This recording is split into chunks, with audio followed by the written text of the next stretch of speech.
Hi guys.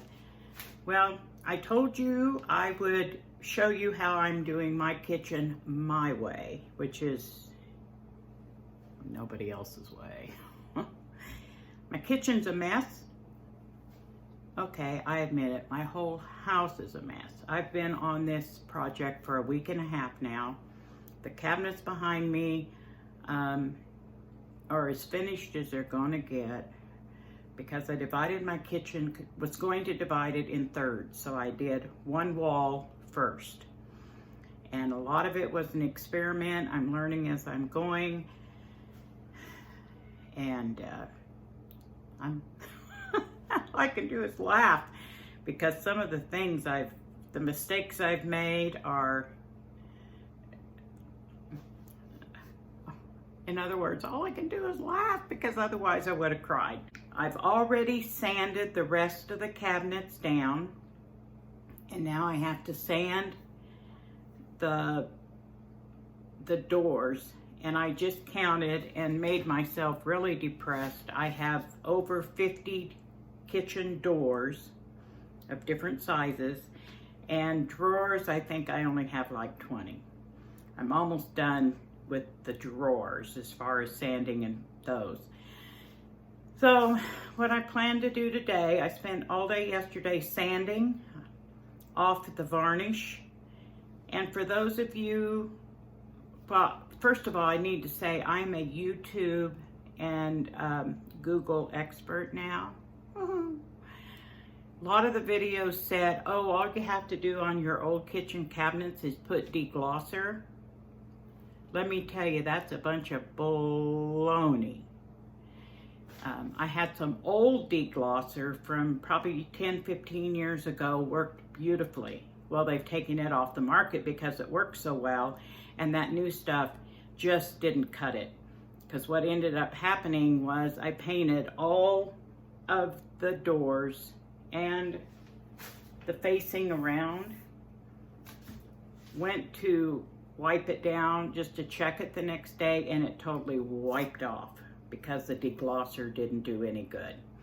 So I had to take literally just a washcloth and wash all the paint off, and then I took everything and sanded everything down. So that took me about 3 to 4 days away from my project. Thank goodness I hadn't polyurethaned them yet.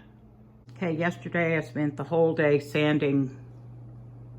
Yeah, I know I got a lot of junk, just don't say anything. Sanding all of that. And then I went around and sanded all of this. Okay guys, I'll tell you, this is what first thing I did was I removed all the doors and drawers and the hardware. I've wanted a red kitchen for probably 20 or 30 years. And I wanted it to look rustic. So I had an idea in my mind. This is a latex, and the name of this paint is Ranch Red.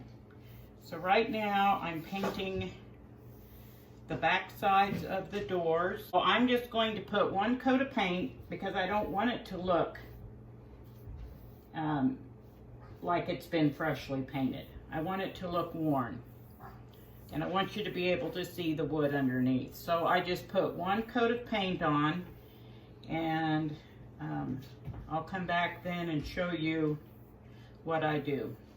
Okay guys, it's, I don't know, 2 or 3 hours later. I lost track of time. Prep work takes the longest.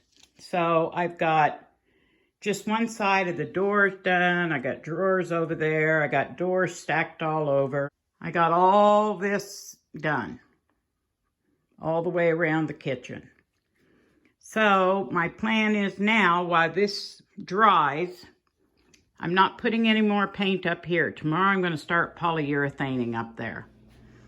But while the other side of the doors, the back side of the doors dry, I'm going to go out and finish sanding the rest of the doors so I can get started on them. Well, good morning guys. It's the next day, and now I'm actually in my bathroom.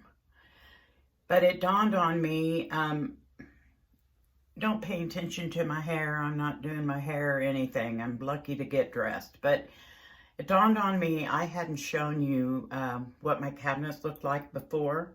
When we built our house back in 1984, I did all of the woodwork and all the painting, all of that. I just said, use the same stain, the same hardware, let's just get this done.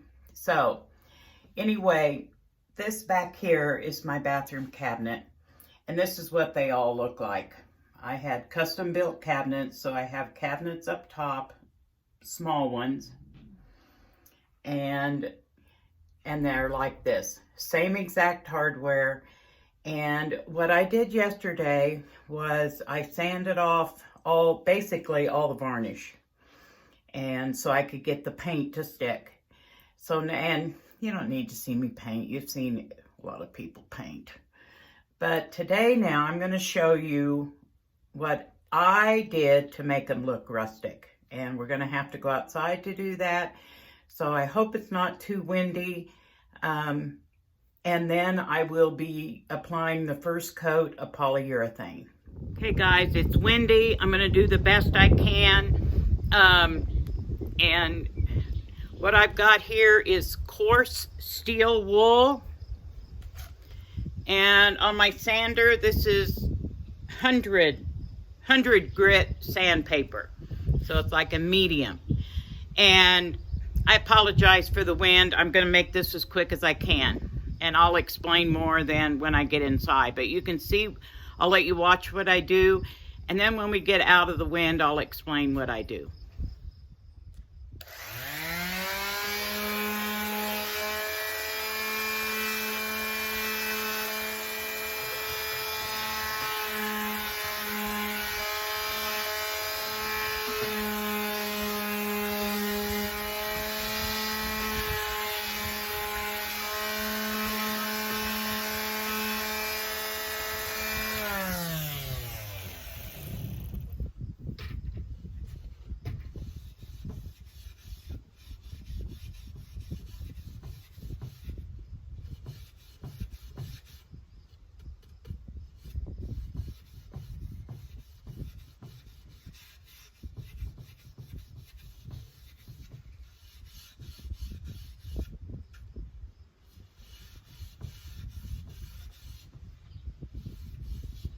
Anyway, I know the wind's really bad, but what I did was I went around the edges with the sander to take off some of the paint, get it back down to the wood, and I've got this coarse wool, steel wool, and I'm rubbing off the paint with that. When we get out of the wind, I'll talk about it more.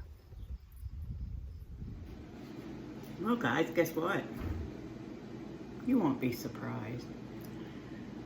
I didn't come back in the house and show you what I did next after standing out in that hot wind and sanding down my doors. What I did was, after I sanded them, I used the steel wool, and then I also took my sander to the middle.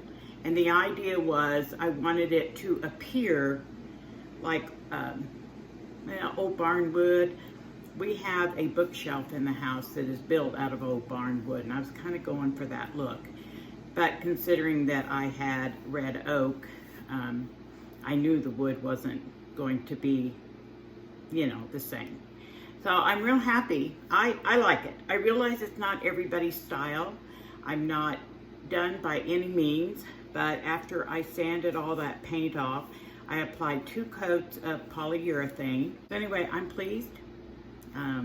It's more my style. I'm not finished. I've got other plans. I want to put in a farm style apron sink. Still looking at that. But I'm going to tell you something. All I wanted was a new range hood. I'm sure some of you had noticed from my last videos, or my other videos in the past, that all the paint had peeled off, and that happened 2 years after we installed the range hood back in 1984. Yeah, I know. And then the more I scrubbed my range hood, the more the paint came off. It was just nasty. So I wanted a new range hood and a new oven. I was going to be content. I cleaned my kitchen really well, and then I decided, I cleaned it, I'm going to paint. So, and here's the doors. The only thing I would do different is this is a Lazy Susan, a corner cabinet, and the whole thing goes in. And I should have sanded that paint off, but at that point, I just wasn't sure how I was going to be able to do that because that door moves so easily. So I just left it red and didn't put the paint on, you know, real thick, but still, I think it would look better. So we got the pull new hardware, and just on the doors, I just put the pull tab stuff, and that's that. And I think you've all seen enough of my kitchen in the past. But I suppose it would probably help if I'd back. There's my kitchen. And it all started because I needed a new stove and a new range hood. All right, guys, that's it. And thanks so much for joining me. I have been busy canning. My kitchen project took me 2 weeks. And at the tail end, we were getting ready to move my son and daughter-in-law back to Missouri. So I was also getting to spend some time with my grandson. I would take care of him in the mornings and then work on my kitchen in the afternoons. And, you know, just day-to-day household stuff. And then as soon as I got done, it was time to move them. We went and spent a week with them in Missouri. I got to drive the moving truck. That was fun. My son was already up there, so my husband drove a big old long trailer and with our pickup, and I drove the moving truck. Our daughter-in-law had the babies and their dogs, and we moved them back. So we haven't been home yet a full week, but I've been canning and dehydrating, and I had someone ask me some questions on how I dehydrate different things, so that's going to be my next video, and we'll do some more canning, kind of go over the garden. All right, guys, see you later.